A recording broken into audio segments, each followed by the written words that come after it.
Maybe this is noise. Maybe this is therapy for golden blue boys. Maybe they're prophets. Maybe they're clowns. Maybe this podcast is the best thing in town. Electric gold, better than it needs to be. Three dudes talking about Nashville SC. Electric gold, put it in my soul. It's the best damn podcast. No facts. Check me, bro. Electric gold, and the taste get cold, hotter than chicken and twice as bold. Electric gold, let the nonsense roll. Best damn podcast in the whole damn night. Best damn podcast. Best damn podcast. Hey everyone, this is Electric Gold. I'm Ryan and I'm here with Jon and Evan. Guys, MLS is back, Nashville SC is back, and Electric Gold is back. It's time to talk about Nashville SC soccer full time again. How you feeling about that? Really damn good. It feels so good to be back in the swing of things. Absolutely. Evan, how are you doing today? Man, I'm doing great. And yeah, it is so good to be back talking about the boys in gold. I can't wait to get this episode started. Absolutely. So we are recording on Saturday morning, July 18th. Last night, we had the team return to form against Atlanta in Geodis Park, and we're going to talk about all of that. It was just a breathtaking game with tons to dissect and discuss, right? So much excitement. It was riveting. But before we get into all that, we should probably have a beer because, hey, it's 10:30 in the morning. What else are we going to do? What else? So, Evan, what are you drinking today? Okay, well, this morning, guys, I'm having in honor of Shak Mohammed skying above the rest last night to get the winner. I'm having a Sky Dog from Wiseacre Brewing, run by the Bartosh brothers out there in Memphis. It's a clean, light lager that actually won a gold medal at the Great American Beer Festival last year, and just a real nice, easy sipping beer for a Saturday morning. That's terrific. Shak Mohammed, most people are just going to call him Shaq, and that's fine. But Sky Dog is a terrific nickname for the dude. Right. He gets up. Sky Dog Mohammed. I like that. I love it. Jon, what are you drinking today? Guys, you're going to make fun of me. I am drinking a Mike's Zero Sugar Hard Lemonade. And there's two reasons for this. One is that I didn't have There's anything never else any in my reasons. fridge. There's never any reasons, Jon. No. Terrible. There literally wasn't anything else in my fridge. I was not prepared for a Saturday morning podcast, but that's the way things go. And B, you know what? I did go outside already this morning, and it's hotter than Satan's butthole out there It is. already. And so right after this podcast, I'm going to go to the pool and spend the rest of the day there. And this is a pretty dang good pool drink. So, Yeah, sure. take that. Can you still call it a hard lemonade when there's no sugar in it? I mean, it's got It alcohol. sounds kind of soft to me. it's pretty soft. It's pretty soft. I'll give you that. It's definitely a beach or pool only drink. I wouldn't drink it any other circumstance, to be honest with you. Sure. Now, we understand. We'll give you a pass this time around. Thanks. Guys, what beer goes better with summer than a good chocolate stout? That's what I'm drinking today. But it's not just any stout. And fans of the podcast might recognize this because I've had it a long time ago on here. But this is Naked River Brewing's Moon Pie Chocolate Stout. Classic. It is brewed with freshly baked moon pies. No lie. It's 8.5% alcohol. It's got all of those familiar moon pie, dark chocolate, graham cracker, marshmallow flavors in it. It's delicious.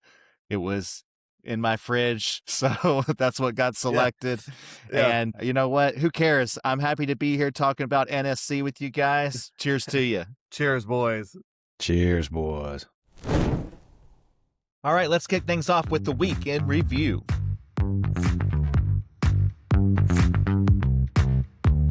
Before last night's match, Nashville SC was already making news this week with some roster moves. They signed Tunisian winger Elias Saad. Am I pronouncing that right? I think it's Elias. Elias, but the Elias. last name is right? Saad is right. Yeah. Okay. All right. They signed Tunisian winger Elias Saad on loan from FC Augsburg through the 2027 spring sprint season. Say that 10 times fast. For real.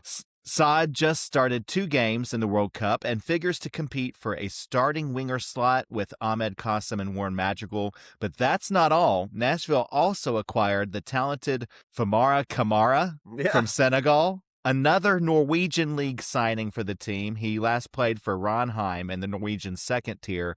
The 21-year-old Kamara is typically a defensive center midfielder, which should come in handy if Patrick Yazbek's absence due to injury is prolonged. Friday night marked the return to action for Nashville SC after the extended World Cup break. It had been 54 days since Nashville last played, but they left the first half of the season in great shape, atop the entire league and leading the way for the Supporters' Shield. The big question would be whether the team could resume that momentum for the second half of the season. They would resume the season against their southern rival, Atlanta United, who has had a rough start so far. Atlanta entered Friday in 14th place in the East, having scored the fewest goals of any MLS team this season. They're led by Paraguayan midfielder Miguel Almiron, who just made history in the World Cup by becoming the first player sent off for the new FIFA rule of covering your mouth while conversing with an opponent during Paraguay's matchup versus Turkey. That's a really important rule there. I know. Despite the prolonged break, the Nashville club entered this match with somehow more injuries than when the break began. Patrick Yazbek was still sidelined with a leg injury that has kept him out of several matches. Jason Palacios and Andy Nahar were listed as questionable, but they did make the bench for the match. And then Christian Espinoza, Warren Madrigal, and Reed Baker-Whiting were all listed as questionable and did not make the game day roster. Fortunately, Eddie Tagseth and Sam Surridge both returned to the starting lineup after suffering injuries back in the spring. All these injuries led to a creative starting lineup from Coach B.J. Callahan, which included Shak Mohammed on the right wing, Matthew Corcoran alongside Tagseth in the midfield, Jack Mayer getting the start in the center back role next to Maxwell Waleji, and Josh Bauer getting the nod at right back. The first half looked like a match between two teams who had not played in nearly 8 weeks. After a downpour prior to the match made the field quite sloppy and the air thick with humidity, the players on the pitch slipped all over the place on their way to a first-half scoreless draw that saw everyone just trying to get their legs and their lungs back into playing shape. Though it should be mentioned that of the two teams, Atlanta seemed to be a hair more stable and proactive in their play, while the boys in gold were caught mostly on defense, just surviving. The second half opened with more of the same, with Atlanta being the aggressor, but neither team finding much opportunity for real offense. In the 60th minute, Atlanta homegrown forward Luke Brennan managed to find himself with the ball just a few feet in front of the goal, no defenders around, and released a point-blank rocket that looked like a sure score. But just like he has all season, Brian Schwake did his best Neo from the Matrix impression, catching the ball with his left arm at the last second to send the ball hurtling over the goal and saving Nashville from danger. And that save would prove to be key to the final result of this one. Slowly, Coach Callahan began to rotate in some substitutes that brought real energy into the game, demonstrating this team's depth of talent. Jason Palacios, Brian Acosta, and especially Alex Muyl and Andy Nahar changed the game for Nashville, brightening the attack and aggressiveness all over the pitch. In minute 79, a terrific through ball from Matthew Corcoran to Alex Muyl on the left side resulted in a rainbow soft touch of a cross into the box from Muyl. Seriously, one of the prettiest passes Muyl has ever made. If you haven't done so, go back and watch the replay of this one closely. Both Surridge and Shak Mohammed are in front of the goal, with Surridge attracting the most attention from the defenders, of course. And as the ball comes into the box, Surridge leaped into the air, but then dodged out of the way of the ball, acting as a decoy so that Shak Mohammed would be able to nail the header instead, which he did, knocking the ball into the left side of the goal while the Atlanta goalie was caught flat-footed. Nashville kept the pressure on through the rest of regulation and 10 minutes of stoppage time and easily closed out the 1-0 victory. They remain at the top of the standings, both the Eastern Conference and the Supporters' Shield, and once again proved their ability to win gritty, disjointed games by staying patient and persistent.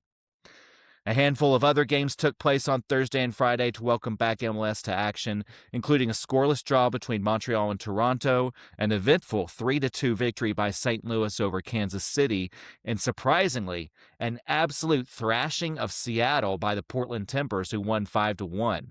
And then late on Friday, it was El Trafico time as the two LA teams mixed things up, and LAFC came away with a convincing 3-0 victory featuring a goal from Dennis Bouanga and the first MLS goal for Son Heung-min. Of course, the big news in the soccer world this week is that we're wrapping up the World Cup 2026. It's been an incredible tournament that has elevated interest in the sport across the United States and will be treated to a terrific finale. Spain upset France 2-0 in the semifinals, while it took 2 late goals from Argentina to eke out a 2-1 victory over England. The final will once again feature Lionel Messi, just like it did 4 years ago, though this time he'll be facing off against a talented Spanish team led by 20-year-old phenom Lamine Yamal. And the consolation game between old foes, England and France, should be pretty interesting as well, having first faced off in the 100 Years' War of 1159 to 1259, and then also clashing in another 100 Years' War from 1337 to 1453, the Italian War of the 1540s, the Anglo-French War in the 1620s, the 9 Years' War in the late 17th century, the War of the Spanish Succession in early 1700s, where England prevented a union of the French and Spanish crowns, the War of Austrian Succession in the 1740s, the 7 Years' War a decade after that, which featured the turnover of control of Canada and India from France to England, the American Revolutionary War, thanks for the assist on that one, France, and the French Revolutionary Wars, and then finally the Napoleonic Wars in the early 19th century. Jesus, these two countries do not like each other. Regardless of the outcome or who dies, this World Cup has been one for the ages and will be fondly remembered by millions of people not named Matt Freese. Oh. Guys. One last shot. Z. Matt Freese catching strays up in this podcast. I know. Well, that's how it goes. Sorry about that. Hey, guys, what an exciting week. And, of course, a great return to form for Nashville. It was rusty at the start the game, for sure. But we once again came out victorious and picked up right where we left off. Man, I'm so glad that MLS soccer is back and that Nashville's back. Jon, what are your initial thoughts on this one? My initial thoughts, I can tie in both of these soccer events together, both the Nashville game last night, and if there's anything we could have learned for the last month of World Cup soccer, to me, it's that heart is often at least as important as skill. Like all these teams in the World Cup that we saw, like Cape Verde and Egypt, and teams that don't have as much talent, just face it, as some of the big teams, still hung in every game because they're leaving it all on the field. It's the biggest games of their lives. And last night we saw heart from Nashville SC. We saw a really weird lineup because of so many players being out, but man, they fought tooth and nail. It looked ugly at times, but we got 3 points at the end. And in particular, we have one dude who is basically a living, breathing heart, and that is Maxwell Walechi. Oh, my gosh. My God, that dude. I mean, he is just everyone's little brother. We love this guy, and he loves us. I can't think of one human that has ever been happier to be in the city of Nashville than Maxwell Walechi. I mean, we grew up here, and we know what a great place it could be. But, man, this guy is really happy to be here. And it shows, man. He's got the heart to go along with the talent, and that's what this team has. We've got the heart and the talent. And if you look at Atlanta United, no heart whatsoever. No. They didn't look like they wanted to be here. Yeah. And I think that's the difference between the two teams. So I was watching the pregame stuff with Atlanta on Apple TV, which I never do, and they were interviewing Alexei Miranchuk, the midfielder who's their leading scorer this year, which they haven't scored that much. Yeah. And they were asking him about facing Nashville. They lost to them earlier this season. And what did they learn from that game? What are they going to have to do differently in this game? And his responses were just like, oh, yeah, thanks for reminding us. And, he basically, his answer to the question was like, I don't know. I don't know what to do. And I don't know what we learned. I saw that. Yeah, it was sad. Oh, my God. His energy level was so low. I don't know what's going on with this team, but they looked uninterested in playing soccer last night. Yeah. Anyway, Evan, what did you think about last night and the entire week? Well, coming into the match, I was like, yikes, what is going on with the injuries? The availability report came out and the starting lineup. And then once the coverage began, I was like, yikes, what is going on with that pitch? I mean, the It was field looked terrible.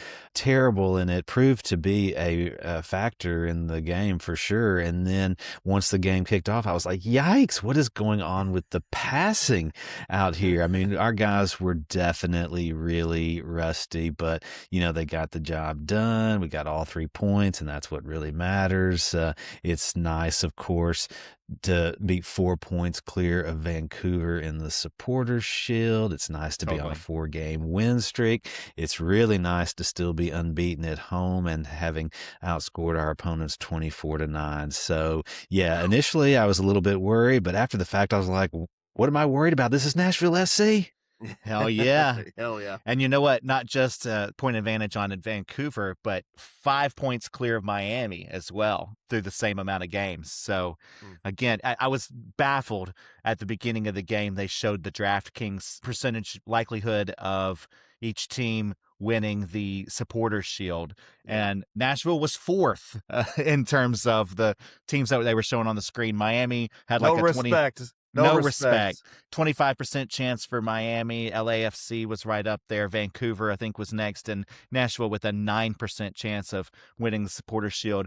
Hey, DraftKings and everybody who's involved in creating that, kiss my ass. We are coming for that shield. We are coming for hardware this year, for sure. Right. All right. Well, guys, it's been a fun week. Great return to form for Nashville. Well, not that great, but we did it. We got the win. Yeah. But anyway, I'm sure that you can find some silver linings in this week, some good stuff that you're most excited about. Let's do it. It's all hell yeah.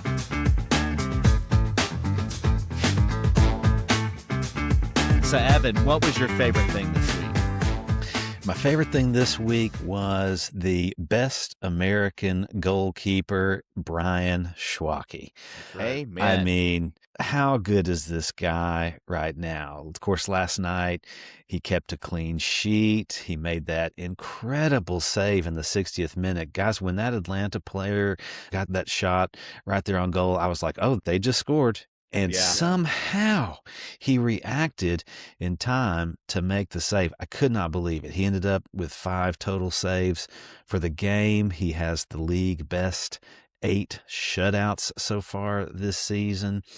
He's conceded no goals against Atlanta this season. I mean, it's so good. And I'm just like, oh, hell yeah, Brian Schwake. He picked up right where he left off before the World Cup break.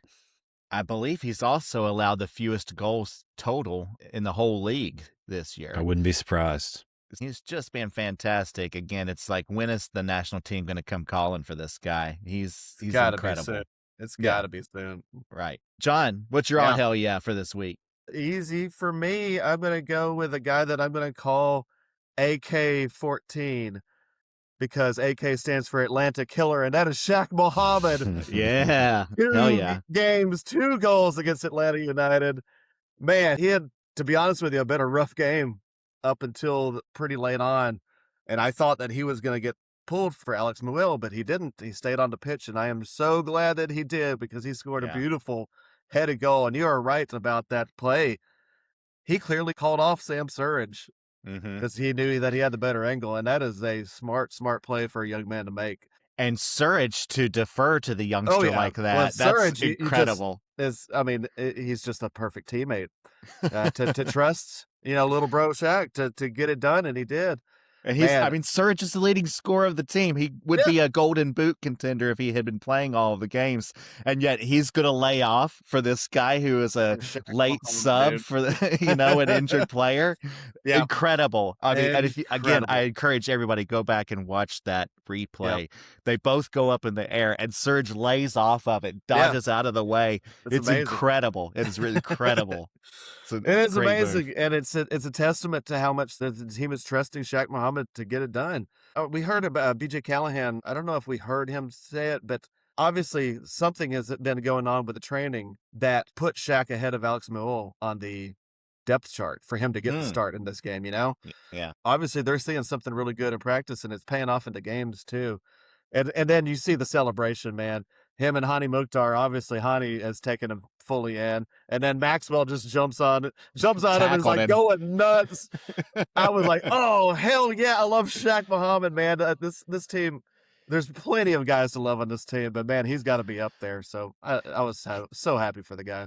He's really tenacious, isn't he? Like, yes, he fights for every ball. He almost kind of plays on the edge, Yeah. But man, you have to love it. Like you said, the heart, the tenacity. You have to love this guy. And you're right. He struggled through the first half, I thought, and was kind of getting beat a lot, but that did not make him give up. He did not get discouraged. He kept hustling. He kept trying out there. He kept going after the ball. In a lot of ways, he was the most aggressive amongst the frontline players of the starters up there, and he just kept trying, and eventually his moment came, and he was ready to take advantage of it. So, all hell yeah to Shaq and to Brian Schwake.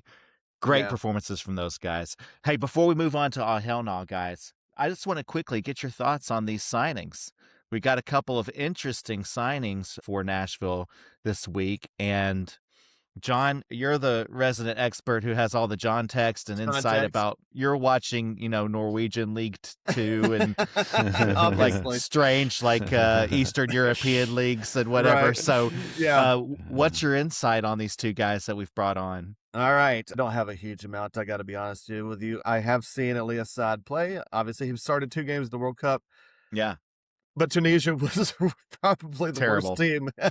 So bad. I believe you said that they didn't belong there. They didn't deserve to be there. It is wild because, they qualified from Africa, and all of the other African teams at least made it to the second round in this World Cup, but Tunisia was just there just stinking up the place. So, put a grain of salt that he did start 2 games with them. But if you look at the stats, he played really, really well in the German second division last year. He was on loan because, like we said, we have him on loan from Augsburg, who are a first division German team. When he's played with Augsburg, it's been not that wonderful a Bundesliga player. But that's a tough league. It is a tough league. That's one of the premier leagues in the world. And just because you struggle there does not necessarily mean you're going to struggle in MLS.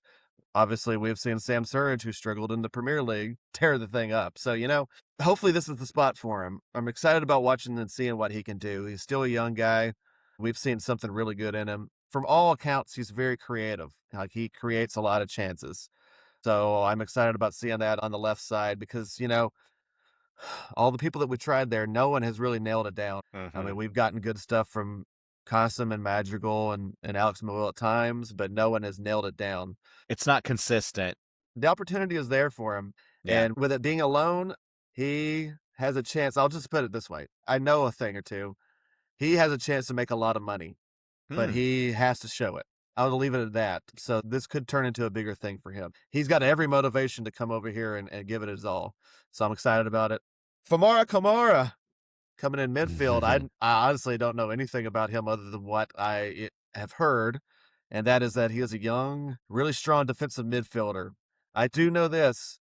Tottenham were scouting him last year from the Premier League. So if a Premier League team is scouting the guy, he's got to have something there. So I'm excited to see what he could do too. Yazbek, I don't know. I don't hear great things about Yazbek. Yeah. BJ just said that it was a longer term thing. That was all that he said. So we're going to need help in that midfield. We can't rely on Acosta being as wonderful as he has been this season. We can't rely on him doing it week after week, the heat of summer. So let's see these 2 guys. I can't wait to see them, and let's bring them in. Yeah, looking forward to it. Evan, you have any thoughts on these guys?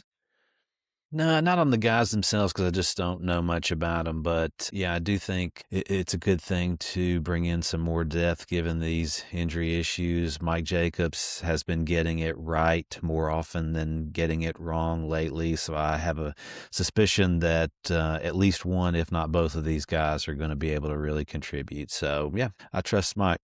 Yeah, we'll wait and see what happens. And Kamara, of course, coming from the Norwegian leagues. We've struck gold there several times already. So, we'll see what happens there. It seems like we have a real pipeline there. We've got somebody who's scouting those Norwegian leagues really closely and is picking out some good talent. We do. It's pretty cool.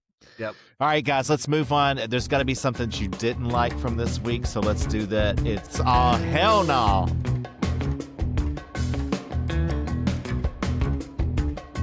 And John, what's your hell no for this week? Where was everybody? What happened in these 2 months? What is going on? They had 22 days off, they said in the broadcast last night, so that's a good break for the guys. You would think that would help get people healthy. I know that we trained in Salt Lake City because the Japan team was training here in Nashville, their facility.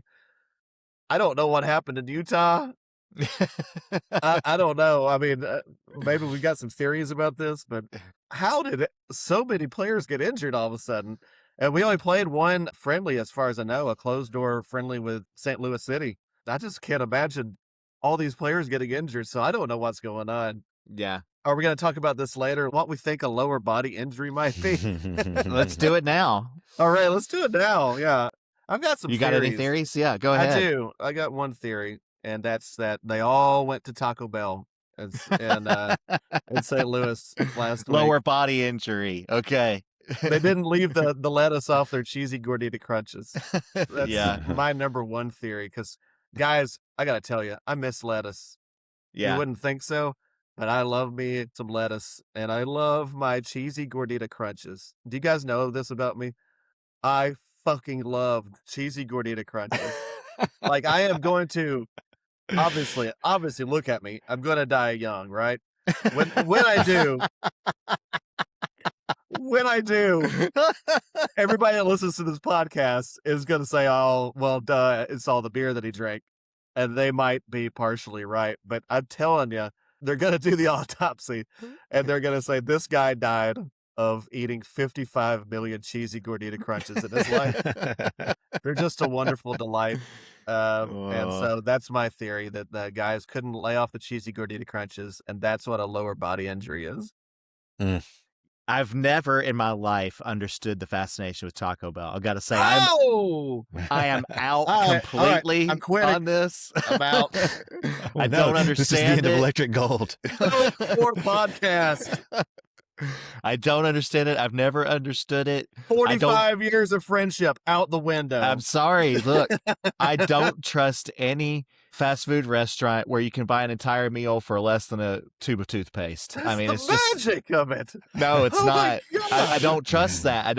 I'm skeptic. I'm just a skeptic. I'm a Taco Bell skeptic when it comes to that. I've known you my entire life, and this is the line. This is where I'm drawn. This is our biggest fight we've ever had. Have I ever eaten Taco Bell? Yes. Have I regretted it every time? Yes. You gotta have regret. Regret is part of the joy. It's part of the experience, huh?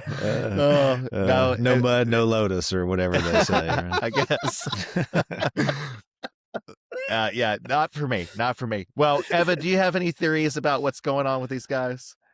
Yeah, I guess, I think it's this vacation, this 22-day long vacation. And I say no more. I don't believe that the boys in gold deserve vacations anymore because, just looking down the list, let's just go down the list. Okay. Let's start with Yazbek. Now, he obviously carried an injury into the World Cup break, but I was guessing that he'd be okay. So he must have gone surfing or something on vacation and had some major wipeout and re-aggravated some lower body part. Reed, Baker, Whiting. I think he must have been out beach town somewhere, bought cheap flip-flops, and got really bad blisters on his feet or something like that. I was going to say his shorts were just a little bit too high, because he's always wearing those really high shorts. He got chafed. You think he got chafed? Yeah, exactly.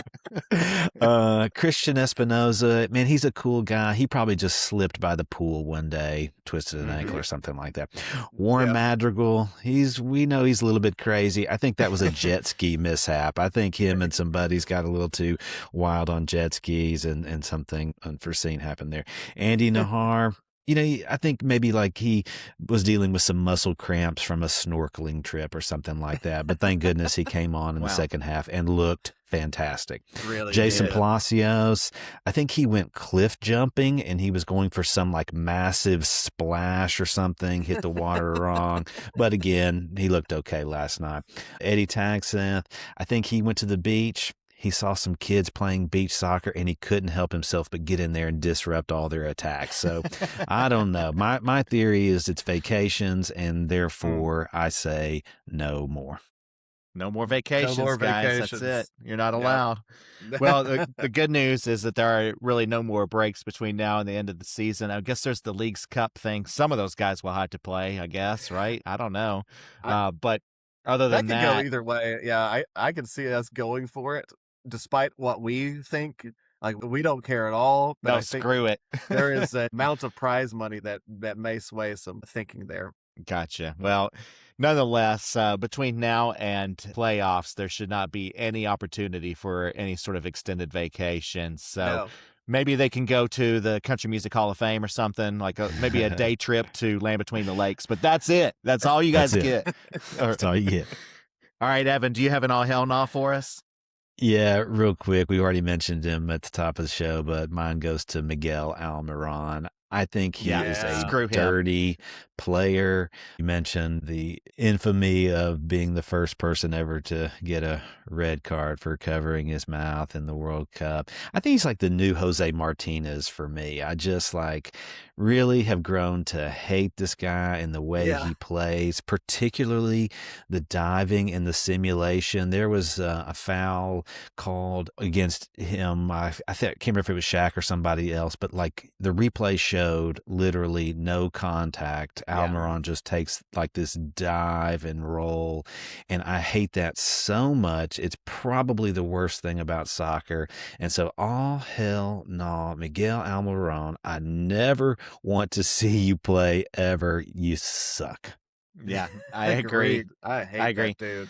I hated, too, the sequence last night where they had the player who got injured. It was in the 10th minute. It was early in the game. And the guy went off, and they were trying to get the sub in, and Nashville was threatening. We were close to the goal, not all the way there, but certainly things were starting to get put together.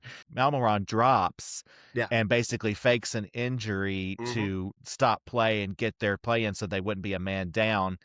And there was nothing wrong with him. He got right back up. He was fine, and play continued. That's the type of thing that a card should be issued for right there. Yeah. That's unsportsmanlike, in 100%. my The main thing is that we had the ball and we were attacking. Yeah, right. If it had been middle of the field, goal kick or something, I could see him taking one for the team and doing it. But that was some dirty ass shit. But here's the main thing about it: we kicked the ball out, even though the ref didn't blow. BJ's got to tell the guys, don't do that. Let the referee decide when the injury is serious, and whatever the other team is doing, we just keep playing until the referee blows his whistle. I agree. Unfortunately, I can see that causing distrust. Don't want to take advantage if a player is really injured, but now you're kind of stuck. You have to keep playing because you can't trust the other team if they're going to be dirty like that. Exactly. It you don't know ruins it what's for real or everybody. what's not.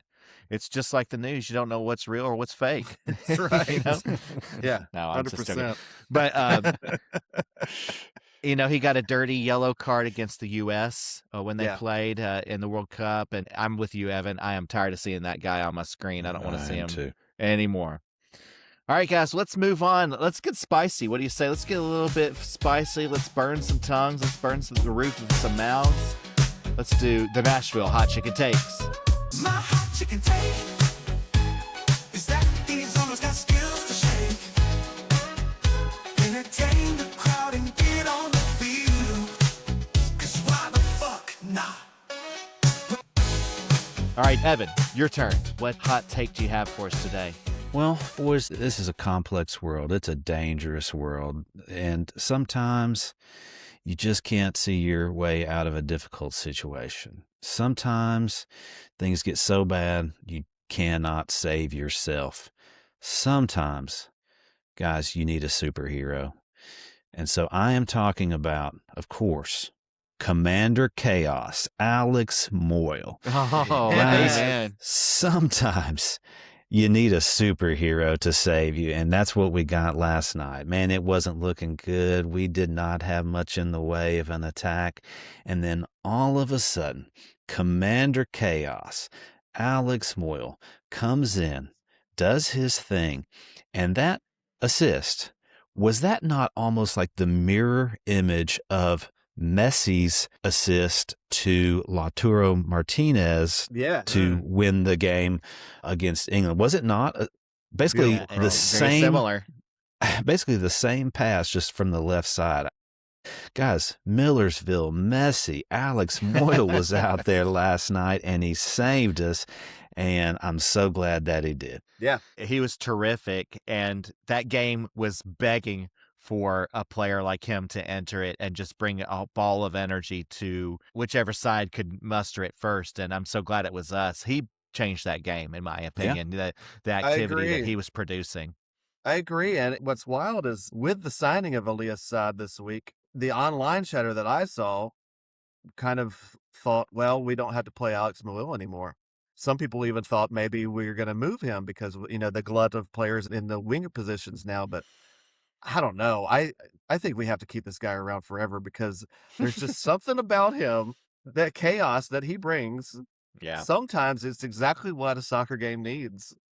Every once in a while, out of the wild blue yonder, he has a moment of quality that just stuns you. And that's what he did last night. And yeah, you're absolutely right, Evan. I don't love when he starts a lot, but, a game like that that's disjointed, that we can't get any sort of momentum or any kind of put together any sort of attack whatsoever, inserting him into a game like that creates a lot of problems for the defense. All of a sudden, now they have to actually run around. They have to exert some energy to cover him. You never know what he's going to do. He's unpredictable. I think that creates problems for the defense too. It's not good over a long period of time, but in short spurts, I think it's perfect. And he's kind of like an in case of emergency, break glass sort of guy. Yeah. It worked to perfection last night. It was the right sub at the right time. It changed the game. He won the game for us, in my opinion. So, Perfect choice there. Jon, what's your hot take today? All right, guys, I'm going to go back to the World Cup for a minute. Sure. It isn't over yet. And today, France and England play for the third place game. What is wrong with England? I'll tell you what is How wrong. much time have you got? I know. Every single tournament, they go out the same way. They go out the same way. They look like they're going to break through. They just go into this shell and they decide, we're this little island nation fighting against the whole world. It never works. They always end up losing to a team that's playing soccer. So here's my hot chicken take. They hired Thomas Tuchel this time.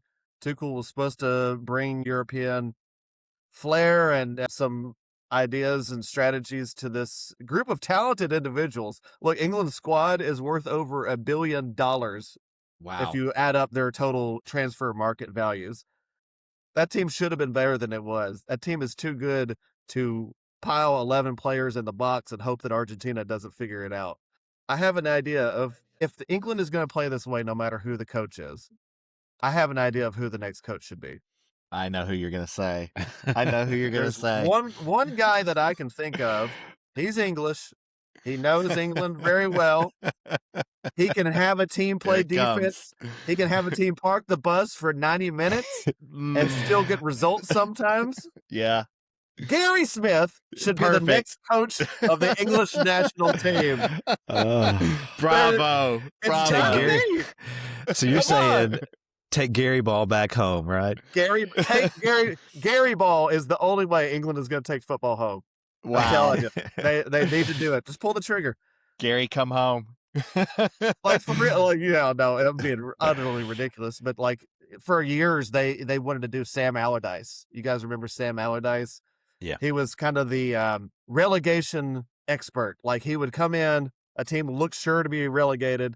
He gets them playing the ugliest soccer possible, and they end up scrapping a few points and staying up. That was Sam Allardyce's expertise.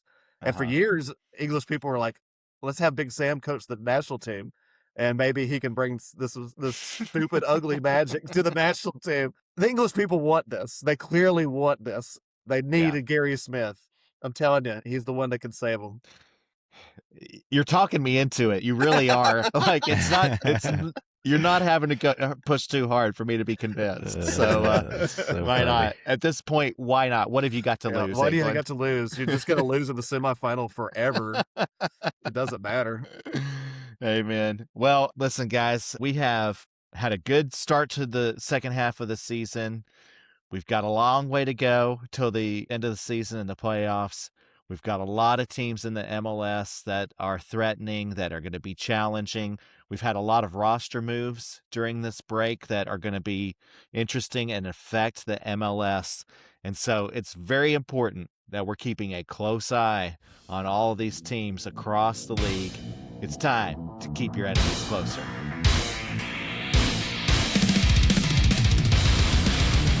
Jon? Yeah. Who are you keeping an eye on now? Well, I kept an eye on our next enemy, CF Montreal. Okay. They played against Toronto FC Thursday night. It was the first game back for MLS. We have all this extra attention on soccer here in North America now because this World Cup has been magnificent. So the eyes of the world are like, let's see what MLS has to offer. Yeah, and we put out the best possible product. Montreal and Toronto played one of the worst games of soccer possible. It was a 0-0 tie. There were no chances. There was nothing happening at all.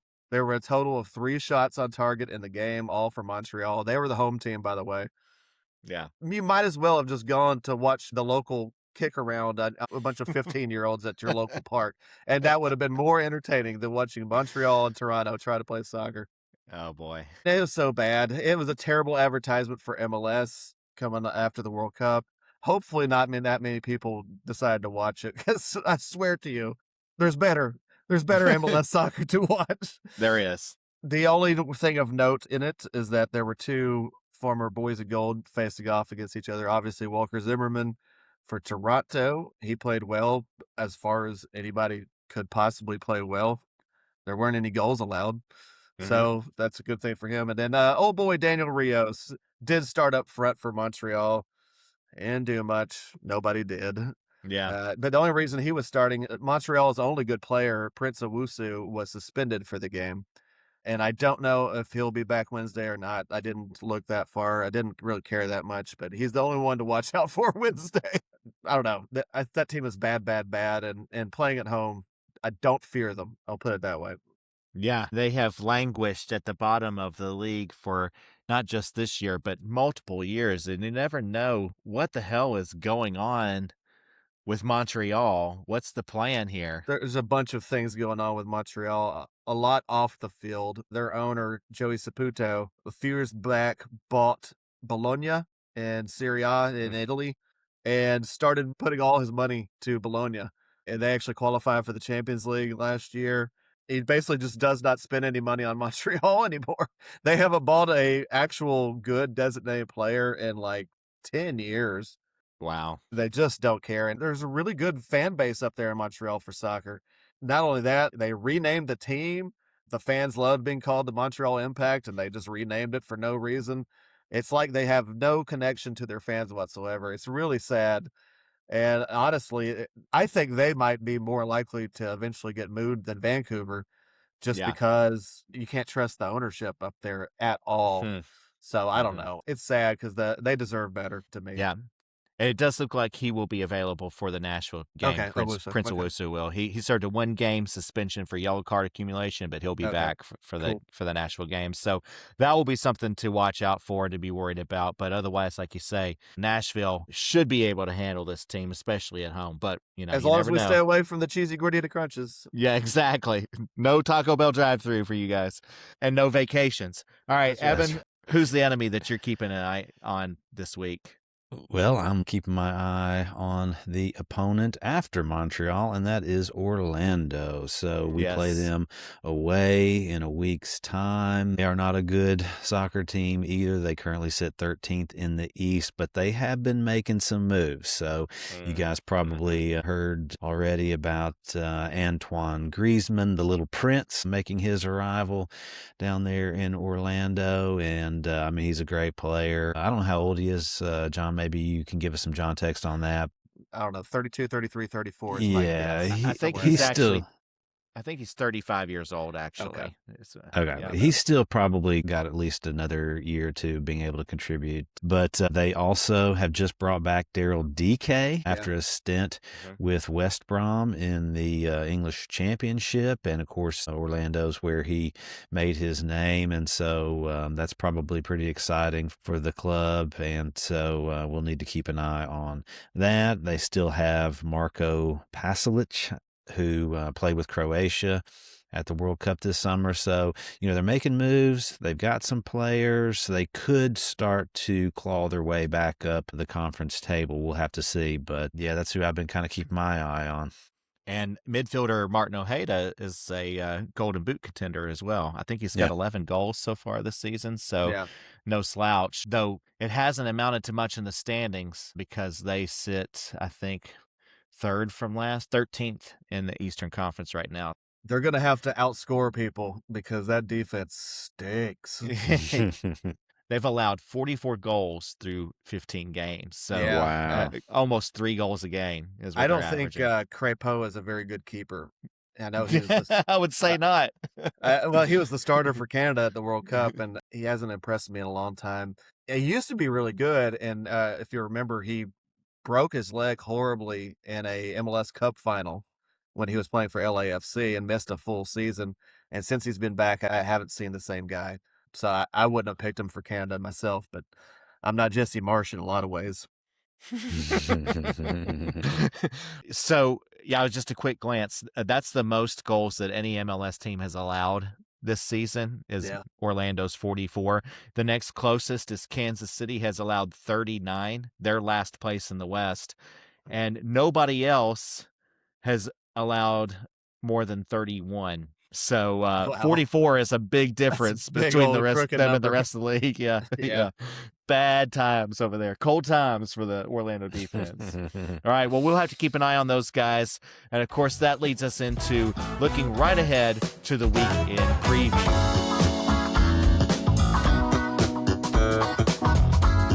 There's little time for the boys in gold to rest following their victory over Atlanta, as Nashville has a busy week lined up. First, they will host CF Montreal on Wednesday night in Geodis Park. Montreal is currently 11th place in the East with a record of 4 wins, 8 losses, and 3 draws. And on the road, they've been especially bad, losing 6 of 8 and winning just once.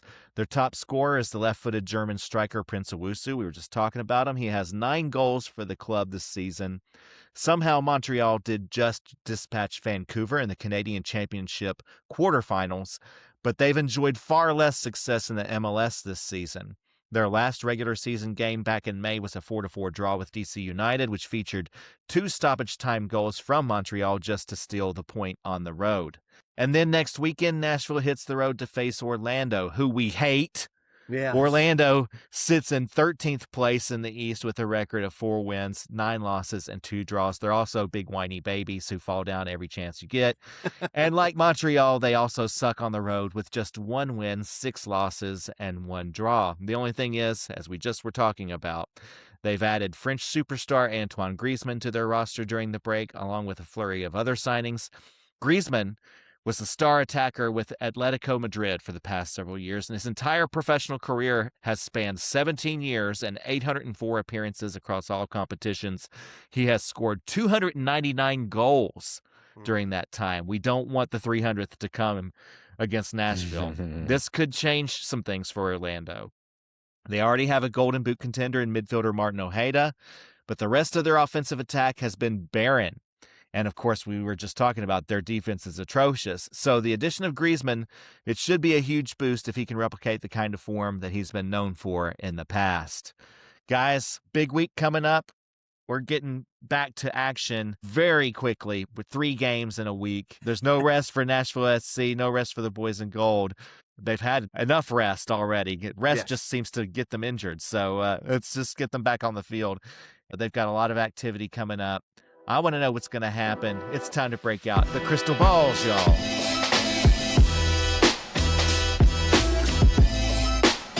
Okay, Evan, your turn. Break out the crystal ball. Let us know what we see for this week. Yeah, I'll break it out, but I gotta say, I'm a little pissed off at my crystal ball right now. It is acting more like a horoscope with a hangover. I mean, if you listen to last week's episode, you know that it got the World Cup final all wrong, and it didn't foresee all these vacation injuries to the boys in gold, so we didn't get the 4-0 thumping that I was seeing in my crystal ball. But anyway, I've gotten it out. I've dusted it off, and I've given it a real good scolding this morning. I told it to pull itself together, or I'm going to replace it with a magic 8-ball, okay? Yeah. So, as I gaze deeply into it and the images within materialize, I see a 3-0 victory over Montreal on Wednesday night, and that is with goals coming from Super Sam Surridge, Andy Nahar, and Brian Acosta. Then I guess I see on, was it Saturday night on That's right. away at Orlando. Let's see. Oh, in the old crystal ball, I see a 2-1 victory on the road with goals from Hani Mukhtar and Alex Muyl. Wow. Nice. Okay. Nice job. Okay, well, let's hope that that happens. But John, does your crystal ball see anything different? A little bit, yeah. I don't know if we can bring as many hot takes out of my crystal ball as Evan had his. I mean, Brian Acosta and Alex Muyl, that's a call, crystal Yeah. ball. Come Yeah, on. for sure. Get your bets placed now. Yeah, for real. Get on DraftKings. Yeah, right. Here we go. Wednesday night, Montreal. They're not very good. We might not have these players back yet. We don't need them. We're going to win 2-0 easy. The two players that we do need the most are both going to get on the score sheet. Hani Mukhtar and Sam Surridge return to form in the fall segment of the 2026 season. I wish it was fall. Oh, God. I mean, what is it? 142 degrees outside right now? Yeah, exactly. Anyway, Saturday night, the boys in goal will be in Orlando. I actually will be at Jodas Park watching Liverpool play Sunderland that night. Oh, I'm pretty nice. excited about it. It's going to be so hot. Hopefully I don't die while watching that game, and hopefully I will make it home to watch the game against Orlando, because it's going to be a wild one here. Antoine Griezmann will get his 300th goal of his career, and he'll get an assist, Ugh. and NSC will win 8-2. Why not? Because I love it. Orlando's defense sucks, but and Yeah. Christian Espinoza will get a hat trick, scoring from like the left and the right wing, because you can shoot it from anywhere on Maxime Crepeau, and it's probably going to go in. He's already done that this year. He's just going to Wow. keep doing it. Christian Espinoza will be back from his lower body injury and a hat trick. We're going to wipe the floor with Orlando, because Wow. they stink, those purple pricks. Hate you all. Hate you all.